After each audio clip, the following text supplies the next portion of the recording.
Hayırlı günler. Biz Тамға режиссерлар лабораториясына бағышланған матбуғаттық конференциясына жиылдық. Біздің қонақтарыбызды мен тәқдім етем сізге. Луиза Николайқызы Шарова, Янсуара. Кореев есіміндегі Қазан Татар дәулет яш тамашашылар театры директоры. Лейсан Фейізқызы Фейізова, театрының әдәби бөлік мүдері. Һәм біздің Zoom-да қатнашушыларыбыз Нияз Рауфович Иғламов, Тамға проектінің кураторы, Сүмбіл Ғафарова, драматург, Тимур Шарафетдинов, режиссер, һәм Александр Кудряшов, театр доктор режиссері. Луиза, бірінші сұрау сізге биылғы Тамға хақында таныштырып кетсеңіз дейді.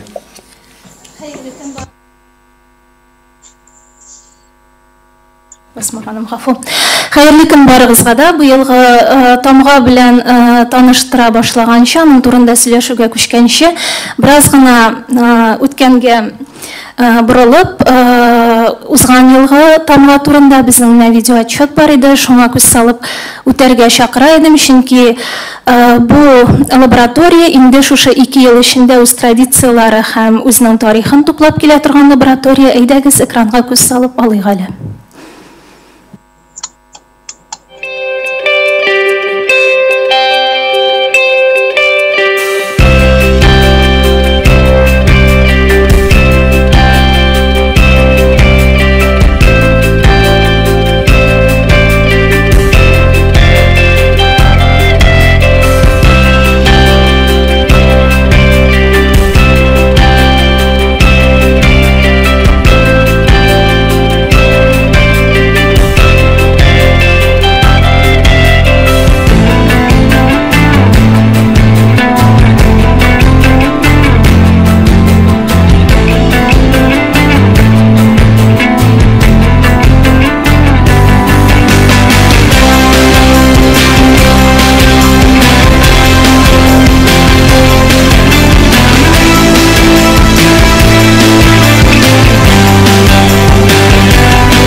Өзіне күрә бір атмосфераға яңадан күз ташлау, аңа қабат бір мәртәбә күңелеп қарау үшін болды. Хәзерге вакытта нәкъ менә театрда шушы көтү халәтендә, күңелле бір дулкынлану халәтендә актерлар да, һәм быел инде минем өчен дә бу үзенә бір дулкынлану, чөнки минем өчен башка вазифада күңелле бу лабораторияга һәм әйтәсе килә, менә 19-24 апрель көннәрендә Кореев театрында бик җанлы шундай энергия алмашына корылган атмосфера булыр диеп, быел ул тагында кадерлерәк нәрсәсе белән, чөнки без инде ниһаять бер-беребез белән күзгә-күз карап очраша, җыела ала башладык һәм быелгы лабораториядә тамашачы да булачак. Лабораториягә кереш рәвешендә сүзне аның кураторы Нияз Игъламовка биреп алсак, дөресрәк булыр. Нияз, сине тыңлап үтикме? Нәрсә турында конкретрак сора? Силя иҗади итеп әйтә. Лабораторияның принциплары хакында. Лабораторияның принципы. Быел без мәктәп темасына багышладык лабораторияны, чөнки мәктәп ул бик шундай күп кырлы төшенчә, аның төрле мәктәпләр төрле вакыйгалар булырга мөмкин, ниләр белән, укучылар белән, укытучылар белән. Һәм мәктәп темасы ул бик якын яшь тамашачы театрының тамашачысына. Шуңа күрә менә без мәктәпкә багышладык, мәктәп темасына һәм кайбер әсәрләрне үзебез тәкъдим иттек режиссерларга, кайбер әсәрләрне алар үзләре безгә тәкъдим иткәннәр һәм без ризалаштык. Бай ничектер менә ул әйтик күбрәк үсмерлек, әгәр мәсәлән былтыргы лаборатория ул күбрәк татар әкиятләр, халык әкиятләренең нигезендә ясалган булса, быел без менә һәм ул теге балалар 6+ нигә градациягә туры килгән, быелгы лаборатория ул бераз олырак балалар өчен булыр дип уйлыйм. Ләкин кызык булырга тиеш bütün балаларга. Чөнки балай әйтеп булмый, мин каршы менә шушы, мин беләм, мин аңлыйм, мин театрда, дәүләт театрда эшләгәч, мин аңлыйм, кирәкле чарадыр. Ләкин шәхсән үземә, мин аны минемчә менә мәсәлән, мин 4 яшемдә, 5 яшемдә ниндер олылар өчен спектакльләрне карадым, рәхәтләнеп, яратып. Мин әйтмим, һәрбер кеше шулай булырга тиеш. Ләкин кемдер 17 яшьтә аның теге аны 6 яшьлек баланың кебек кемнеңдер гомердә ул теге үсмер булып кала. Кешеләр бик төрле, шуңа күрә менә шушы градациялар, алар без аларны рекомендация итәбез кенә, тәкъдим итәбез. Инде калганнар, олылар инде алар инде үзләре хәл итәләр. Үз балаларны кая җибәрергә, нинди спектакльләргә алып барырга, минемчә монда ата-аналардан күп нәрсә тора. Менә шул бу концепция турында һәм аның теге үзенчәлекләр турында. Һәм инде режиссерлар турында 2 тапкыр басмасы өчен режиссерлар эшсе дә бик кызыклы яшь режиссер. Алар әлбәттә балалар өчен театрларда күп куялар. Соңгы елларда мәсәлән Александр Кудряшов, аның беренче белем буенча гомумән педагог, яшьләр белән бик матур лабораториялар уздыра, үзе катнаштыра балалар өчен куя спектакльләрне. Тимур Шәрәфетдинов, ул Үзбекстаннан үзе, чыгымы буенча татар, ләкин әлбәттә бераз урыслашып инде Мәскәүдә ятып күптән, һәм аны без бераз теге бәлки татар мөхитенә кайтарырбыз дип өметләнәм. Һәм менә безгә Татарстан тамашачыга таныш Тимур Кулов, Чаллы малай ул үзе, Буада башлады куярга, хәзер Минзәләдә бик матур итеп Җәмиләне куйды. Һәм башка театрларда да, башка театрлар аны күрә башлады. Һәм аның соңгы эше, хезмәте Буада куелган Шабага дигән спектакль минемчә бик аның теге режиссерның үсеше турында бик нык тасвирлый, аның теге үсешен ниндер теге яңа баскычка менде кебек шушы режиссер җигет. Һәм әлбәттә ул татар әсәрләре белән татар әсәрләрен бик яхшы белә, куя белә аларны, һәм без аңа бирдек, тәкъдим иттек пьесаны Самат һәм менә ничек ул Кара король. Самат һәм Кара король. Самат һәм Кара король, менә Сөмбел Гафарованың әсәре ул. Берничә ел элек без аны продвижение конкурсында күрдек, укыдык, читке ясадык, ләкин әлегә хәтле театрлар ул эшне, ул пьесаны беркем дә алмады. Бәлким менә лабораториядан соң бәлки ул әсәр Яшьләр театры өчен кызык булачак һәм чынлап та без бит төрле ни өчен лаборатория кирәк, мәсәлән, гомумән. Беренчедән, ул артистларга тренинг бирә. Һәр ел сайын без яңа режиссерларны чакырабыз. Әлбәттә, кайбер эскизлар уңышлырак, кайбер эскизлар отышлырак, кайбер ничек. Монда бит әйтәм ишетә, кешеләр төрле, режиссерлар төрле, мөмкинлекләр, усуллар, шартлар төрле булырга мөмкин. Бу бит әлбәттә сәнгать гомумән ул, менә әйтәләр, ничек сәнгать только biz бит гел алтын күкәй салып булмый беркемгә дә. Шуңа күрә минуслар да кирәк. Кайбер вакытта без мәсәлән, бу юлын белән барырга, китмәскә кирәк түгел дип фикергә киләбез. Ләкин баштан барырга кирәк ул юлдан аңлар өчен. Чөнки тәҗрибәсез берничек тә җавап биреп булмый алданрак. Менә шу әсәргә тотынмаска, менә шу фәлән теге алымнарны аларга алынмаска, аның өчен только практика җавап бирә ала. Практика эше. Шуңа күрә менә беренче чиратта тренинг, икенчедән театрның башкарган кешеләргә, сәнгать җитәкчесенә, директорга, әдәбият бүлеге мөдиренә, әлбәттә ул ниндидер теге конкрет тәкъдим. Менә бу әсәрләр безгә кирәкме, юкмы? Труппага кирәкме, юкмы? Кызык булырмы, юкмы? Һәм әлбәттә, әгәр сразу син тотынсаң ул әсәргә, бәлки 1-2-3 ай вакыт әрәм итмәс өчен, мәсәлән, бер атна эчендә ул тикшерү ясала. Син тикшерәсең, театр тикшерә, артистлар тикшерә, режиссерлар тикшерә, бу әсәр ярыймы, юкмы? Ул барамы, юкмы шушы театрда? Аның киләчәге бармы? Аның үсеше булачакмы, юкмы? Чөнки эскиздан спектакль ясау бик авыр эш. Кайбер режиссерлар, менә кайбер лабораторияда, мәсәлән, бик шәп эскиз чыга, инде режиссер кайта спектакльне куеп бетерергә, спектакль барып чыкмый. Андый күп түгел алар, ләкин без ул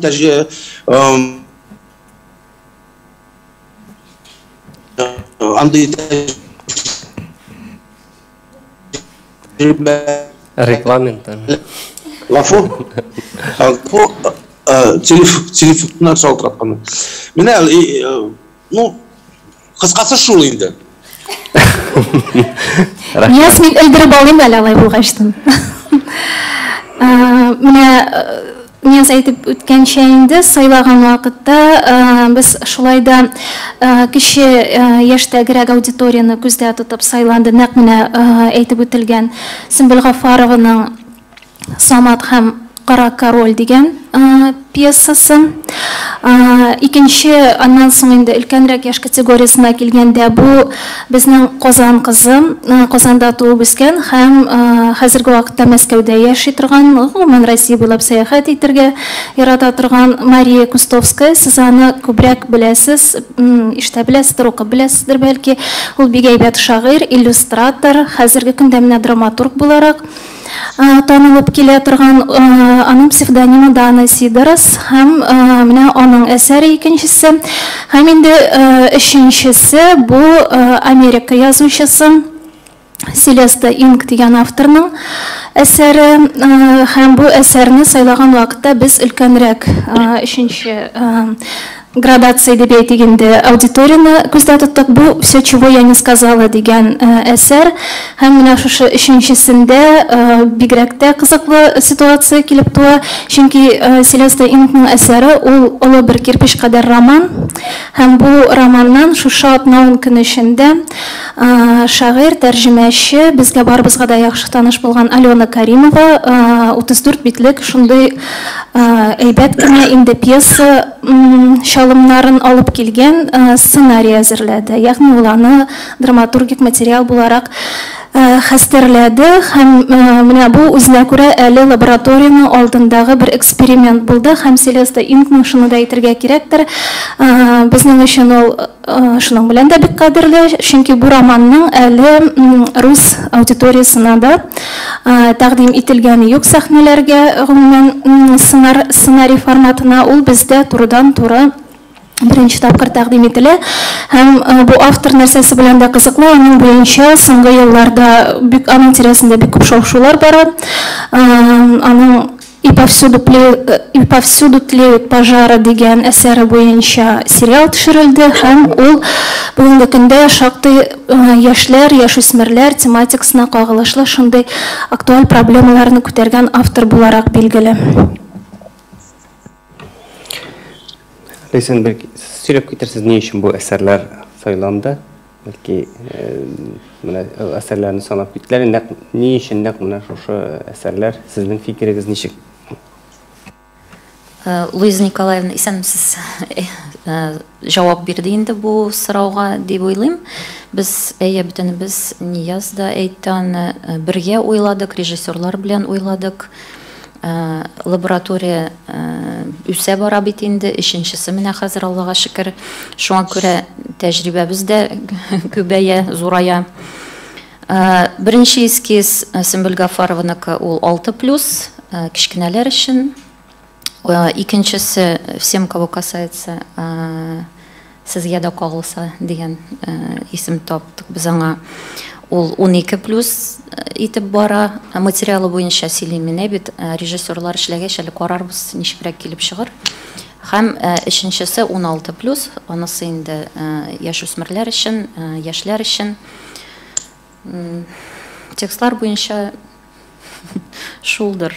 Серне бөтенләй ачып бетермәскәдер дисең. Әйе. Анда эскиз тудырганда әле ул үзгәреп бетергә. Режиссерларның күзаллавы белән төрле метаморфозлар кичерергә мөмкин. Безгә үзебезгә бик кызык. Артистлар көтә лабораторияны, шуңа күрә әзерләнәбез, шатланабыз. Безнең Zoom буенча элемтәдә Сөмбел Гафарова бундамы?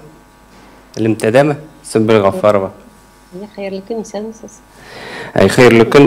Сөмбел, сез дә үзегезнең фикерегезне белдерсәгез иде, бу менә үзегезнең әсәрне алынуны сез ничек кабул иттегез? Һәм ничек бәялисез? Без экранда күрә алмыйбызмы Сөмбелне?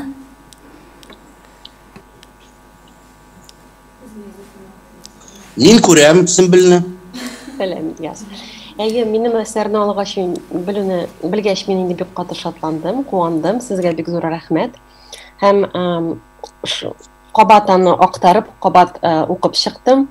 Һәм инде шуны аңладым, мин күбәй берне үзгәртерим бу пьесада. Чөнки хәзерге вакытта мин шул сюжетка нигезләнеп повестьта язам балалар өчен. Һәм күп төрле детальләр уйлап таптым, бөтенләй башка бер повесть килеп чыга кебек. Һәм ул детальләрне, мөһим детальләрне шул пьесага да кертеп җибәрсәк, бәлки, тагын да кызыграк булыр иде. Моны ничек тә булса эшләп буламы? Сезгә шундый сорау. Сөмбел, театрга кил. Әйдә бергә эшлибез. Чөнки Сөмбелне театрга тартып чыгарып булмый. Ул гел зумаша яки онлайн гына. Ярый инде, күп балалы анага авырдыр. Бу режиссердан сорарга кирәктер. Ничек режиссер бит по согласованию инде җитәкчеләр белән үзгәрешләр кертә. Сөмбел, үзең аңлыйсыңдыр. Аны бит Ләйсән кертмәс, син кертмәссең, режиссер белән уртак телен тапсагыз гына. Сөмбел килергә кирәк. Син аңладың инде. Форсаттан файдаланып. Тимур белән бергәлектә, белмим, минемчә, әлбәттә, ну хәзерге заманада менә шулай ук Zoom'да сөйләшеп буладыр бит. Теләк булсын гына, нәрсәдер, ниндер үзгәрешләр кертергә, ниндер теге ниләрне. Ну, режиссерны беренчедән, чөнки ул бит шушы текстта нигезләнеп уже үзенең концепциясын тудырдыдыр. Ул бит, алар бит әзерләнеп киләләр режиссерлар. Алар алга таба кеп Бу процесс әле булыр дип уйлыйм, чөнки сез әле анда кайнашачаксыз. Беренче адымнардан ук башларга кирәк. Ул бит режиссер бик хәрәкәтле кеше, хәрәкәттә гел. Әгәр син кызыклы бер тәкъдим ясасаң, ул бәлки ризалашыр да синең белән. И с нами режиссер Александр Кудряшов, да? Хәрәкәттәге режиссер Александр Кудряшов. Александр Кудряшов. Давайте немножко его по-русски. Саша, говорили о том, что режиссеры очень подвижные, они приезжают с готовой концепцией, с готовым разбором пьесы, но при этом готовы менять все по ходу. И вообще, что ты думаешь о лаборатории, какие у тебя, собственно, мысли, планы? Только не рассказывай. Рахмат Нияз, Виктор. Да, есть один спойлер, я его рассказывать не буду. Здравствуйте все.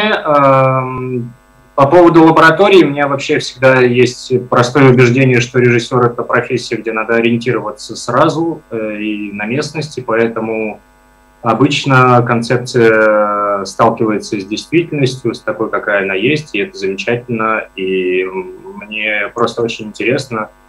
Вот это мое основное ощущение, и в моих планах приехать и как бы те свои наработки, которые у меня появились за время работы над материалом, как-то расширить за счет общения с артистами и дальнейшего их изучения. Ну, это я достаточно общо сказал, но если говорить конкретно про пьесу, то я вот вчера искал еще материал для одной лаборатории, и тоже детской. Мне показалось, что во многих пьесах такого возрастного ценза лежит проблема дискоммуникации. И я сейчас как бы очень остро ее наблюдаю, и не только между разными поколениями, но и между людьми просто. И вот и у Даны Сидерес это тоже присутствует даже внутри одного класса. Вот, и мне это дико интересует, просто, грубо говоря, в пьесе про школьников мы можем также экстраполировать это и на взрослых людей совершенно спокойно. Собственно, чем, допустим, берет на себя, какую честь берет мультфильм «Южный парк», «Саус парк», когда дети-четвероклассники проигрывают проблемы взрослых людей. И как бы один мой знакомый преподаватель философии всю философию преподавал через этот мультфильм. Вот, и мне кажется, поэтому это важно. Вот. Не знаю, ответил я на ваш вопрос. Ну, в общих чертах, да. Рахмат. Біздің Тимур Шарафутдинов с нами, нет? Яқшы. Сұрауларға көшейік, журналистларның сұрауларына. Нендей сұрауларыңыз бар? Так, бұл сұрау Луизаға болыр енді. Луиза, алдағы елғы лабораторияларының сіз тәжірибесін үйрендіңіз ме оларны? Өткен елғы лабораторияның бір спектаклі де сіздің театрда қойылмаяшақ ма, қойылашақ ма? Оның қойбірлері қойыла деген сөздер болған еді. И екінші сұрау, міне бұл елғы 3 пьесаның бірсі 16, бір спектакль ескез 16+ білен бара дейсіз. Не үшін онда 14 яшілік балалар аңламай тұрған нендей әйбір бар, яки нендейдір сөздер мен нендей түсіншеліктері бар. Аның жылтаған бір техниканы сұрау, тәржімелерін кім ішледі, һәм ол не дәрежедегі тәржіме, әдеби тәржіме ме, әлі нендер промежуточный тәржіме? Рахмет сұраулар үшін. Бірінші сұрауға қарағанда, тәжірибені үйрендіңіз ме деген сұрауға, мен бірінші лабораторияның қараушысы едім. Ондағы қойылған эскизларны қарадым. Осыған елгі лаборатория білен мен онлайн ғана таныш едім. Һәм қазір енді меңа ол лабораторияның эскизларын, қалған материалларының міне шыннан келіп театр портфеліне қойған материалларны айрым-үйренерге туры келеді, чөнки бұл қазір біздің күн өзегінде тұрған премьераға әзірлене тұрған материаллар. Міне біз қарап өттік бит инде видеороликта Марфаның әсері Марфа қойған эскиз Қамыр батыр біздің әзірлене қойыларға тұра. Һәм алтын шешне. Міне біз әзірлейбіз, Дөресаның премьерасы біраз шегірілді, ол біздің иртәрәк булырга тиеш иде, ләкин ул ел азагынарак күчерелде.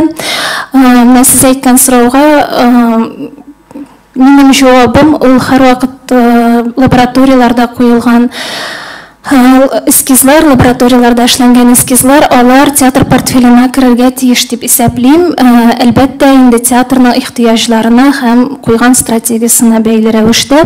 Һәм без менә быелгы лабораторияга сайлаган вакытта да, Нияз да, мин дә, Ләйсән дә һәм шул вакытта режиссерлар үзләре дә кат-кат берничә безнең һәрбер менә яшь аралыгына куелган әсәрләр арасында без берничә варианттан сайладык һәм безгә туры килгәнрәген, безгә кулайрак булганына тукталырга тырыштык. Һәм киләчәктә алар да безнең шулай ук сәхнәгә күтәрелә торган пьесалар дәрәҗәсенә җитәр дип өметләнәбез. Икенче сорауга килгәндә, искә төшерегез икенче сорауны, зинһар. Бер эскиз 16+ дип куелган. Бу нәкъ менә мин әйткән Селеста Инкның әсәре 16+ дип куелган. Ни өчен 16+ дип куелган? Моны әле режиссер эшләгән вакытта Ләйсән әйткәнчә, ул ниндидер үзгәрешләр режиссерның күзаллавы буенча үзенең чагылышын алыр. Селеста Инк әсәрендәге проблематика ул шактый җитди, анда иммиграция проблемасы да бар. Әйтик, менә теге инде көнүзәк мәсьәләләрдән алганда ул үзе катнаш никах мәсьәләсе да бар. Иммиграция дигәндә ул үзе Гонконгтан күчеп килгән, Америкага күчеп килгән иммигрантлар гаиләсендә туып үскән кыз. Һәм ул һәр интервьюсында гадәттә әйтергә ярата булай диеп: әгәр дә мин үсеп үземнең балачагыма ниндидер акыл һәм хис аркылы үтеп үземнең балачакта кичергән кичерешләремне дөрес юлга кертеп җибәрмәсәм, дөрес юнәлеш алмаган булсам, бәлки мин ул травмалар белән мәңге яшәгән дә булыр идем. Ләкин мин ул травмаларны җиңеп фәлсәфи карашка килүем белән бәхетле дип әйтергә ярата ул. Шуңа күрә ул шактый авыртулардан корылган әсәр, авырта торган темаларга сөйли торган әсәр, һәм без инде аны 16+ дип куярга булдык шуңа бәйле рәвештә. Анда әле ниндидер чернухалар, ниләр юк, Рузилә, юк. Ләкин анда үлем темасы бар, һәм ул шактый катлаулы үлем темасы. Тәрҗемәләр мәсьәләсендә әйткәнемчә, Селеста Инкның әсәрен эшләде Алена Каримова. Хәзер без аның тәрҗемә өлешенә филологик белеме булган кешене җәлеп иттек. Безнең 2 вариант бар. Аларны лаборатория башлангачны әйтебез кемнәр икәнен. Дания Сидоросның әсәрен безнең тәрҗемә итте Булат Гатауллин. Ул аны шундый яратып, эшенә күмелеп, төннәр йокламыйча тәрҗемә итте. Бик тәмле, шактый үтемле тел белән тәрҗемә ителгән әсәр. Ләйсән белән без тарадык. Рәхмәт. Нияз Рафович нәрсәдер әйтәсе килгән иде? Юк. Юкмы? Яхшы. Сораулар тагын бармы сорауларыгыз? Biz шул кадәр аңлаешлы итеп сөйләгәнбез, димәк. Сорыйм. Владислава Куприна һәм Анна Казарина килә дигән тәнкыйтьчеләр. Булар ТЮЗ буенча ниндидер белемнәре бар, ниндидер тәҗрибәсе булган тәнкыйтьчеләр.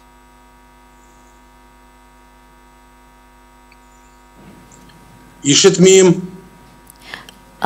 Критиклар буенча сорау. Владислава Куприна һәм Анна Казарина ТЮЗ белемнәре бармы аларның дип сорый Рузилә.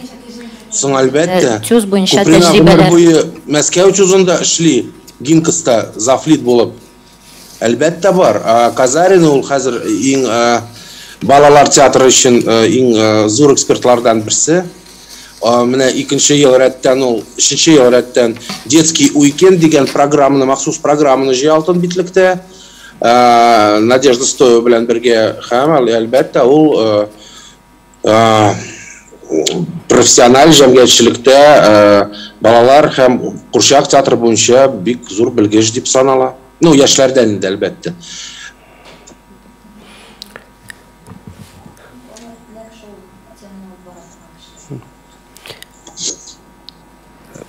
Луиза, сезнең фикерне беләсез килгән, менә моңа кадәр булган лабораторияләрнең гомуми менә сез нинди нәтиҗәсе бар дип уйлыйсыз, һәм нинди менә бәяләр ишетергә туры килде булар хакында? Тәнкыйть тә шул исәптән уңайларында. Булар хакында бәяләрне ишетергә туры килде Гүзәл Рәмзиловнага. Быелгысы хакында ишетергә туры киләчәк нигездә миңа инде. Монысы шаяру, әлбәттә.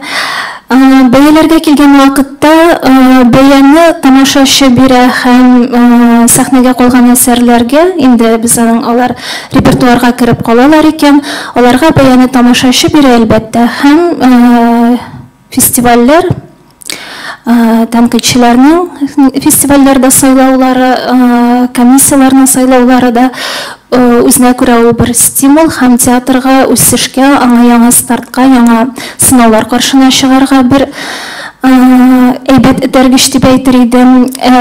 Быелгы лабораторияда мин дә әйттем, алар безнең портфельдә калса һәм репертуарда калса, без бик шат булыр идек, чөнки бик яратып сайладык һәм режиссерлар да яратып эшләрләр дигән өметтә калабыз. Менә быелгы эскизларны репертуарга сайлау өчен кемнең фикере беренчел булачак? Менә шушы тәнкыйтьчеләрнекеме, тамашачыныкымы, журналистларныкымы, сезнең үзегезнекеме, артистларыгызныкымы, әллә Ниязныкымы?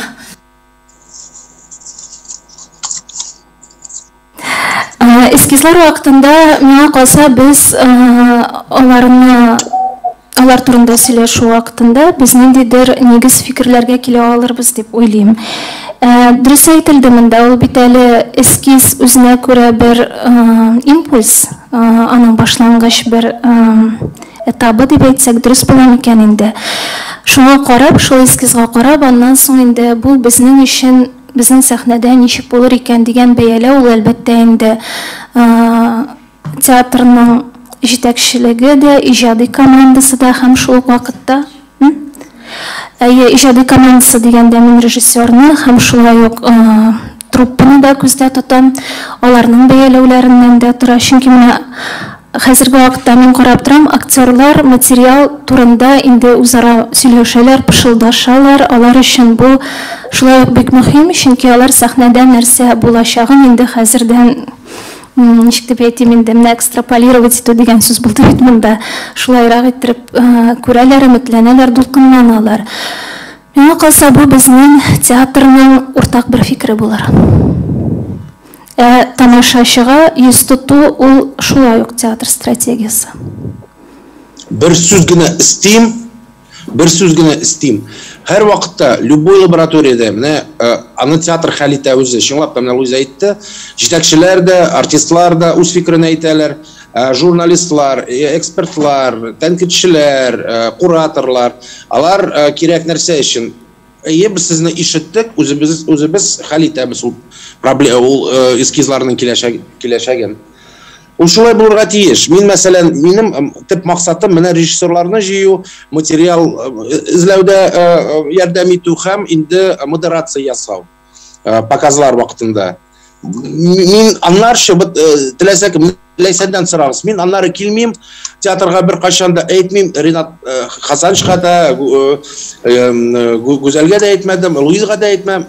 Менә шуны куй, тегене куйгыз дип, мин бер качан да белдермим үз фикеремне.